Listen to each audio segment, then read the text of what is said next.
How we doing? First, I'd like to apologize to everybody because there seems to be a lag in the video and all that, and my words and the timing.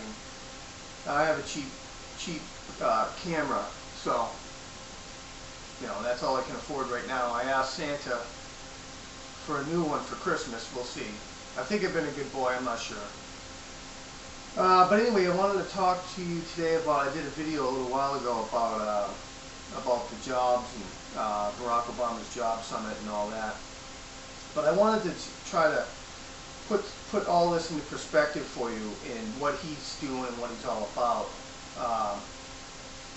What Barack Obama and these progressives are all about is the government being in control of the workforce, being in control of capitalism. Instead of it being a free market, it being a controlled market by the government controlling it. And then the people working for unions, the total unionization of the United States of America. And I know this because I've read Saul Alinski's Rules for Radicals, and I understand the plan that they're going for. And it's all about communism. It's all about hyper-socialism.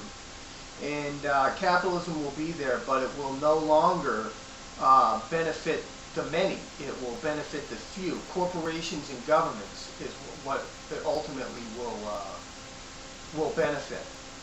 Howard Dean was in France a little while ago, and Howard Dean's been talking about this, and I've heard him talk about this. Controlled capitalism, controlled capitalism. There's nothing wrong with capitalism, Howard Dean says. He was the chairman of the DNC. He said there's nothing wrong with capitalism. The problem is that it needs to be controlled. Okay, we need more control over it. He was in France a couple months ago, and he said that he was saying that to the French people, that now we're in a perpetual campaign. Because Barack Obama's campaign was revolutionary, and no one had ever seen anything like it. And so they're going to continue it, and it's a non-stop. That's why Barack Obama's running around, talking to people and rallying people, because it's a perpetual campaign. And Howard Dean said so. From now on, every policy, every position, every bill that they want passed, it will be a campaign. He said that no longer will we be campaigning for a year and then doing our job for 3 years and then campaigning again for another year. We're going to start just total campaigning all the time, 24/7, 365 days a year, campaign. That's what it's going to be. And he said that the socialism and capitalism, the debate about it is over. Socialism will rule, and capitalism will be their way of control over the people, and the way they will control the capitalism. Okay, so socialism has won as far as they're concerned, and now it's up to us to stop this from happening. Okay, Barack Obama had a job summit, and this is how they're going to do it, through jobs. This is how they're going to destroy this country. It's through jobs. Isn't that ridiculous? I mean, doesn't that sound ridiculous that it could be that simple? But that's how it is. If you want to destroy the capitalism in this country, you must destroy jobs first. Okay? It's in this book, Saul Alinski's Rules for Radicals, and it's happening right now. Okay? Barack Obama does a jobs meeting the other day. And who goes to this jobs meeting? Unions. Unions. Okay? Unions. Barack Obama's unions. Academia. Academics. What?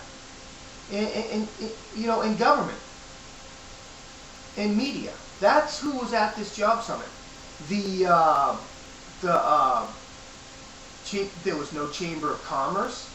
There was no one there representing the small businessman. There was nobody there that matters in job creation in this country. The capitalist job creation. But for socialism and communism, the unions were there.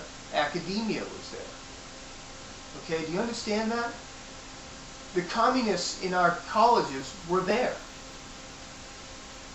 That was the summit. That was the meeting. How are we doing in this Reformation for change? Because the Reformation means the destruction of the middle class. You must destroy the middle class, or none of this will work. Because the middle class will push back.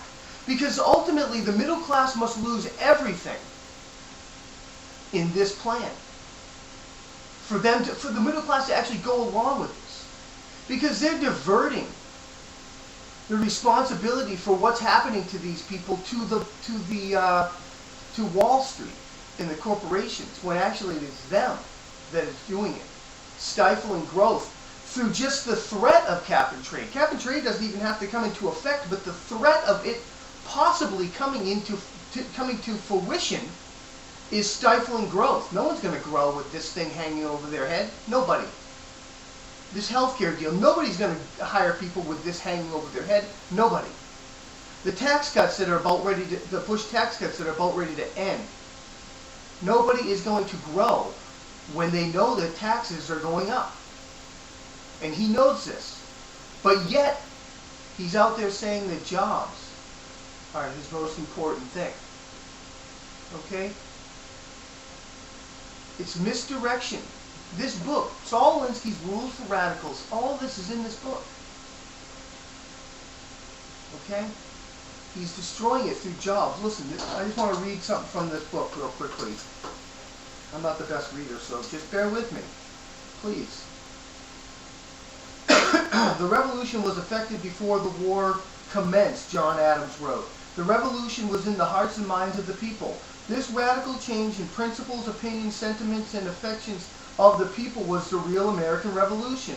The revolution without a prior reformation would have collapsed or become a totalitarian tyranny. Okay? A reformation means the masses of our people have to reach the point of disillusionment with the past ways and values. Capitalism. Ways and values. They don't know what will work, but they do know that the prevailing system is self-defeating, frustrating, and hopeless. They have to get you to believe that capitalism is bad by destroying what you have. Because happy people in capitalism are not going to go along with communism and socialism. They just wouldn't. Why would they give up everything that they haven't created? You must take that away from them first and then say, look what capitalism has done to you. And that's class warfare. That's why they keep pointing to them and saying, look at the bonuses they're giving them. I don't agree with the bonuses either. But it's a tactic. Do you understand? They won't act for change, but won't strongly oppose those who do, meaning us. Because, hey man, I ain't got nothing to lose now. This guy's offering a better new deal. You know, where I'll have a job and I'll be able to, you know, have money and food. I'll be working for a union, but hey, isn't that great? No. That's control, and that's how they're doing it. I just had a conversation with a friend the other day who said, well, what can we do? We can't do nothing. I said, that's the problem. Do what they did.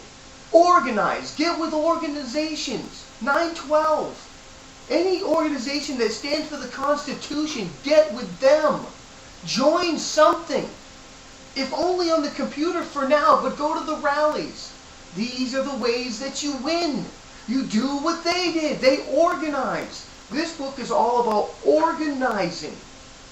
They've taken over all of the organizations that have made a name for themselves through humanitarian efforts. They have hijacked all of these. Greenpeace, now they're pushing for a global, what is it? It's a global world government to control greenhouse gases. Do you understand? When, come to find out, they doctored all the information. You know what I'm saying? They are stealing this country from us, these communists. And they've been around for a long time in this country. The freedoms in this country, they wrap themselves in the freedoms. Their freedoms of speech. That's why they say when they're dissenting, dissent is the highest form of patriotism. Yet when you dissent, you are called a brown shirt. You are called unruly mobs.